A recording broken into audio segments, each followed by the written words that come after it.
రేవంత్ రెడ్డి గారి నాయకత్వం, రేవంత్ రెడ్డి గారి నాయకత్వం, బీసీల ఐక్యత, బీసీల ఐక్యత, బీసీల ఐక్యత, రేవంత్ రెడ్డి గారి నాయకత్వం, రామ్మోహన్ రెడ్డి గారి నాయకత్వం, మట్టి విక్రమార్క గారి నాయకత్వం, ఉత్తమ్ ప్రభాకర్ గారి నాయకత్వం, శ్రీధర్ బాబు గారి నాయకత్వం.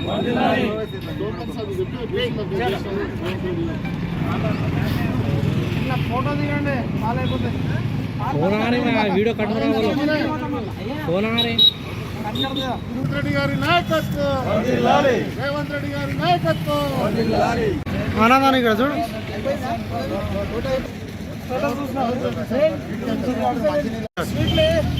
స్వాతంత్రం వచ్చి 75 సంవత్సరాలు అవుతున్నది. ఇప్పటి వరకు బీసీలకు అన్యాయం జరుగుతూ ఉన్నది. కానీ ఈరోజు కాంగ్రెస్ ప్రభుత్వం వచ్చినాక రేవంత్ రెడ్డి గారి ఆధ్వర్యంలో ఈ యొక్క బీసీలకు రిజర్వేషన్ 42% కల్పించడం చాలా సంతోషకరం.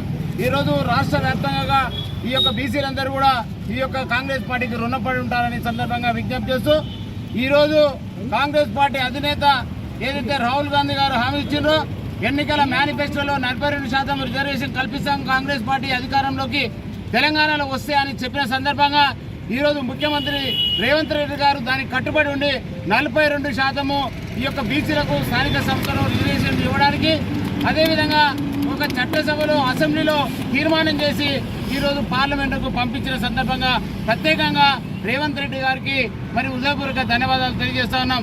రాష్ట్ర వ్యాప్తంగా ఉన్నటువంటి బీసీలకు ఇప్పుడు రాజకీయంగా ముందుకొచ్చే అవకాశాలు ఏర్పడినాయి. ఎన్నో అవకాశాలు ఉండి కూడా మరి చాలా రోజుల నుంచి కొన్ని సంవత్సరాల నుంచి మరి తొక్కి పట్టడం జరిగింది. ఈరోజు ఒక బీసీలకు స్వాతంత్రం వచ్చినట్టుగా మరి అందరూ కూడా సంతోషం వ్యక్తం చేస్తూ ఉన్నారు. ఈరోజు కాంగ్రెస్ పార్టీ అధికారంలోకి రాకముందు చెప్పిన మాటలను ఈరోజు నెరవేరుస్తున్న సందర్భంగా కాంగ్రెస్ అధినేతలు అందరూ కూడా హృదయపూర్వకంగా మరి యొక్క ధన్యవాదాలు తెలియజేస్తా ఉన్నాం.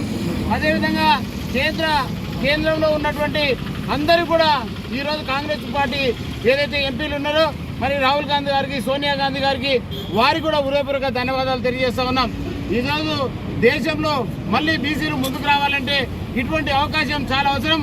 రాజకీయంగా ఆర్థికంగా మరి ముందుకు వస్తే తప్ప ఈ యొక్క అభివృద్ధి జరగదు అనేటువంటిది మరి చాలాసార్లు చూసినాం. ఈరోజు మరొకసారి ఈ యొక్క కాంగ్రెస్ ప్రభుత్వము రేవంత్ రెడ్డి గారికి మరి అదేవిధంగా కాంగ్రెస్ అధినేతకు పరిగి రామ్మోహన్ రెడ్డి మరి ఎమ్మెల్యే గారికి మరి అందరూ కూడా హృదయపూర్వక ధన్యవాదాలు తెలియజేస్తా ఉన్నాం.